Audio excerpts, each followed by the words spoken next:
Hello అండి. అందరూ ఎలా ఉన్నారు? బాగున్నారా? మీరు బాగుండాలని నేను కోరుకుంటున్నానండి. ఇక్కడ మా అబ్బాయిని నిద్ర లేపుతున్నాను. వాడు అప్పటికే లెగవటానికి సిద్ధంగా ఉన్నాడు. నేను లేపుతున్నాను ఇక్కడ. ఎప్పుడైనా మన పిల్లల్ని మనం ప్రేమగా నిద్ర లేపాలంటండి. అలా లేపితే వాళ్ళు ఆ రోజంతా చాలా యాక్టివ్గా ఉంటారంట. ఇంకోటి, చిన్నప్పుడైతే మా అమ్మ స్కూల్కి వెళ్ళేటప్పుడు స్కూల్ టైం అవుతుంది లెగవండి, స్కూల్ టైం అవుతుంది లెగవండి అని చెప్పేది ఊరకనే. అస్సలు నాకైతే భలే కోపం వచ్చేదండి నిద్రపోయేటప్పుడు. కానీ అలా లేపకూడదంటండి. కొన్ని రీసెర్చ్ల ప్రకారం పిల్లల్ని ఎప్పుడైనా హ్యాపీగా నిద్ర లేపాలంటండి. అలా లేపితే చాలా యాక్టివ్గా ఉంటారు. కానీ అప్పుడు రోజులే చాలా మంచివండి. ఎలా అంటే అప్పుడు మన అమ్మ వాళ్ళు చాలా మంచి మంచి వెరైటీ రెసిపీస్, మనకి ఆరోగ్యాన్ని ఇచ్చే మంచి మంచివి అప్పుడే పెట్టారు. ఇప్పుడు ఏంటండి అంతా జంక్ ఫుడ్, ఎక్కడ చూసినా జంక్ ఫుడ్డే అండి. బయట చూస్తే ఎక్కడైనా సరే జంక్ ఫుడ్తో చంపుతున్నారండి మనుషులు. కానీ జంక్ ఫుడ్ అనేది తినకుండా ఉండడమే చాలా మంచిదండి. అందరూ మ్యాగీలు, నూడిల్స్, రకరకాల ఫ్రెంచ్ ఫ్రైస్లు, ఏంటి సమోసాలని అవి అవి ఉంటాయి. అవి అస్సలు తినకూడదండి. ఫ్రైడ్ రైస్లు కూడా బయట చేసేవి అయితే అసలు తినకూడదు. ఒకవేళ ఇంట్లో చేసుకుంటే అయితే సోయా సాస్ అలాంటివి వేసుకోకుండా చక్కగా మనం ఇంట్లో అల్లం చిల్లిపాయలు, కొత్తిమీర, కరివేపాకు, పచ్చిమిర్చి పేస్ట్ అలా వేసుకొని చేసుకుంటే బాగుంటాయి. ఇంకా మైదా కలిసినవి అయితే అసలు ఎక్కడ పడితే అక్కడ అవే అండి. అవి తినకుండా ఉంటేనే చాలా మంచిదండి. అవి తినటం వల్ల ఏంటంటే చాలా మందికి చాలా హెల్త్ ఇష్యూస్ వస్తున్నాయి. కానీ చిన్నప్పటి రోజులే చాలా మంచివండి. నేనైతే అదే నమ్ముతాను. అయితే మా అబ్బాయి ఏమో ఇక్కడ బుక్స్ అన్నీ సర్దుకుంటాడు. మార్నింగ్ లెగవగానే వాడు బుక్స్ అన్నీ చూసుకుంటాడు. అయితే నేను ఈరోజు చాలా హడావుడిగా ఉన్నానండి. ఎందుకంటే ఇంత హడావుడిలో కూడా నేను వీడియో తీయడం అంటే అది చాలా కష్టం అండి. ఒకవేళ పొద్దున్నే లెగిస్తే 4కి లెగిస్తే ఏమో నేను వీడియో తీయటానికి చాలా ఈజీగా ఉండిద్ది. కానీ కొంచెం ఈరోజు నేను లేట్గా లేచాను. 7కి లేచాను. 7కి లెగవడం వల్ల కొంచెం హడావుడిగా ఉంది. మా అబ్బాయి స్కూల్ వచ్చేపాటికి 8:40కి. అసలు రోజు అయితే నేను 8:15 కల్లా స్కూల్ దగ్గరికి తీసుకెళ్ళిపోతాను. ఈరోజు ఇంట్లో కూడా టిఫిన్ వేసేసాను. ఇంట్లో టిఫిన్ వచ్చేపాటికి ఆవిరి కుడుము చేశాను. అది వంటగదిలో అవుతుంది. చట్నీ అయితే ఏం చేయలేదు. వీడియో తీయడం వల్ల నాకు కుదరలేదు. ఇంకా ఇల్లు మటుకు క్లీన్ చేస్తున్నాను.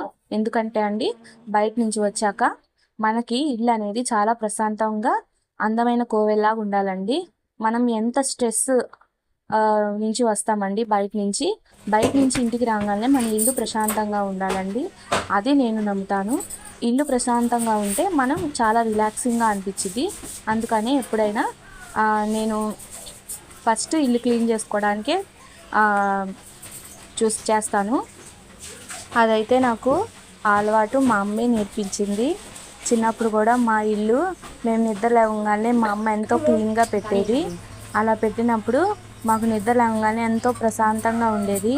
ఇంటి ముందు ముగ్గులు, పసుపు వాసన, కుంకుమ వాసన, ఇంకా ఇంట్లో నిద్ర లేవగానే అస్సలు ఎంత బాగుండేదండి చిన్నప్పుడైతే. అలానే నేను చేయాలి అనుకుంటాను. అట్లా చేస్తే ఎంత బాగుండిద్దంటే మన ఇల్లు నిజంగా అందమైన కోవెల్లాగా ఉండిద్ది. చిన్న ఇల్లైనా పెద్ద ఇల్లైనా మనం మన ఇంటిని అందమైన కోవెల్లాగా పెట్టుకోవాలి. అప్పుడు మనం పెద్ద ఇంట్లో ఉన్నా చిన్న ఇంట్లో ఉన్నా హ్యాపీగానే ఉంటాం. నేనైతే అసలు మా ఇల్లు చిన్నదే కానీ మా ఇంట్లో మాత్రం చాలా ప్రశాంతంగా ఉండిద్ది. ఎంత ప్రశాంతంగా ఉండిద్ది అంటే చాలా ప్రశాంతంగా ఉండిద్ది. ఎందుకంటే అది మేము ఎక్కువగా ఇంట్లో చాలా సైలెంట్గా ఉంటామండి. మా హస్బెండ్ కానీ, నేను కానీ, మా అబ్బాయి కానీ మేము ఏదైనా మాట్లాడుకోవాలి అనుకుంటే ఒక టైం చూసుకొని ఒక గంట టైం, రోజులో ఒక గంట టైము మేము మా ఫ్యామిలీతో టైం స్పెండ్ చేస్తాము. అట్టా టైం స్పెండ్ చేస్తే ఏమైందంటే అండి, మా అబ్బాయి జరిగినవన్నీ మా అబ్బాయి మాతో చెప్తాడు, నాకు జరిగినవన్నీ నేను చెప్తాను మా అబ్బాయితో, మా ఆయనతో. ఇంకా మా వారు జరిగినవన్నీ మా వారు చెప్తారు. అంటే చిన్నప్పుడు జరిగినవి కానీ, ఆ రోజులో నేను ఇలా చేశాను, ఇలా జరిగింది అని కానీ మేము ఇట్లా ముగ్గురం డిస్కషన్ చేసుకుంటాము. కాకపోతే పెద్ద పెద్ద విషయాలైతే పిల్లల ముందు మేము మాట్లాడుకోము. మా అబ్బాయి ముందైతే మేము పెద్ద విషయాలైతే ఏం చెప్పుకోము. చిన్న చిన్నవి సరదాగా ఉండే మాటలు చెప్పుకుంటాము. అలా చెప్పుకోవడం వల్ల ఏంటంటే మా అబ్బాయి కూడా మాతో ఎక్కువగా కనెక్ట్ అవుతాడు. కనెక్ట్ అయ్యి ఇంకా మా అబ్బాయి స్కూల్లో జరిగినవి మొత్తం చెప్పేసేస్తాడు, A to Z మొత్తం. అట్లా చెప్తే ఇంకా దాంట్లో ఏది తప్పులు ఉన్నాయి, ఏం రైట్లు ఉన్నాయి అని మేము మా అబ్బాయికి చెప్పి సరి చేస్తూ ఉంటాము. అట్లా సరి చేస్తే ఏమైందంటే పిల్లలకి కూడా ఇంకా వాళ్ళు ఏం చేయాలా, తప్పు రైట్ అనేది వాళ్ళు కొంచెం తెలుస్తాయి. చిన్నప్పుడే పిల్లలకి ఏం తెలియదు కదండి, ఇంకా మనమే నేర్పించుకోవాలి తల్లిదండ్రులుగా. అదండి. అసలైతే మా అబ్బాయే రెడీ అవుతాడు, కాకపోతే కొంచెం నీట్గా చేసుకోవడానికి నేనే చేస్తాను. అంటే ఈరోజు వీడియో తీస్తున్నాను కదండి, ఇంకా స్పీడ్గా అయితలే అని నేనే రెడీ చేశాను. వాడే రెడీ అవుతాడు అసలు చెప్పాలంటే. ఇంకా కొంచెం వాడికి కూడా వీడియోలో నేను కనపడుతున్నాను, మా మమ్మీ రెడీ చేస్తుంది అని వాడికి కూడా ఉండిద్ది కదా, ఇంకా అందుకనే నేనే రెడీ చేసేసాను. ఇంకా ఇక్కడేమో నేను రెడీ అవుతున్నాను. ఇంకా స్కూల్ దగ్గర వదిలిపెట్టాలి కదండి, ఇంకా స్కూల్ దగ్గర తీసుకెళ్ళి నేనే వదిలిపెడతాను స్కూటీ మీద. ఇంకా స్కూటీ మీద వదిలిపెట్టేసి ఇంకా మా వారికి కూడా టిఫిన్ ఇస్తాను. ఇంకా ఇంట్లో టిఫిన్ వేస్తే ఇంకా నేనే తీసుకెళ్ళి మా వారికి ఇచ్చేసి వస్తాను. ఇంకా నేను వచ్చేలోపు ఇంకా అంట్లు కడిగే ఆవిడ వచ్చి మొత్తం అంట్లు కడిగేసిద్ది. ఇంకా వాషింగ్ మిషన్ వేసేసి వెళ్తాను. ఇంకా నేను వచ్చేలోపు వాషింగ్ మిషన్ కూడా అయిపోయిద్ది. ఇంటికి వచ్చేసేసి వాషింగ్ మిషన్ వేస్తున్నాను. అయితే అంట్లు కూడా బయట వేసేసి ఉంచాను కదా, ఇంకా ఆవిడ వచ్చేసి మొత్తం కడిగేసి ఉంచుతుంది. ఇదేమో మా వారి టిఫిన్. మా వారికి టిఫిన్ అయితే చట్నీ చేయలేదు, ఎందుకంటే కుదరలేదని చెప్తున్నాను ఇక్కడ. వినండి మీరు కూడా. అయితే మా వారి దగ్గర కూడా మిమ్మల్ని తీసుకెళ్తాను. Come on let's go.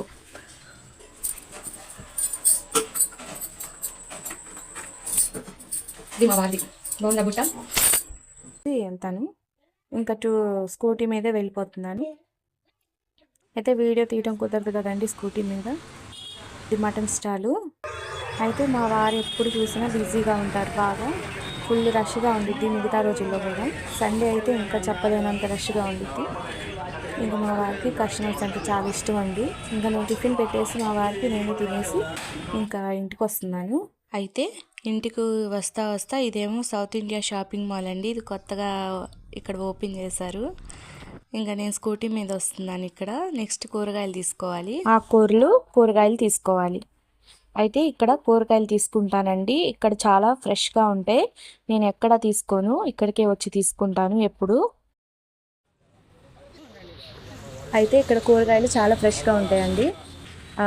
ఇక్కడేమో పూలు తీసుకుంటున్నాను.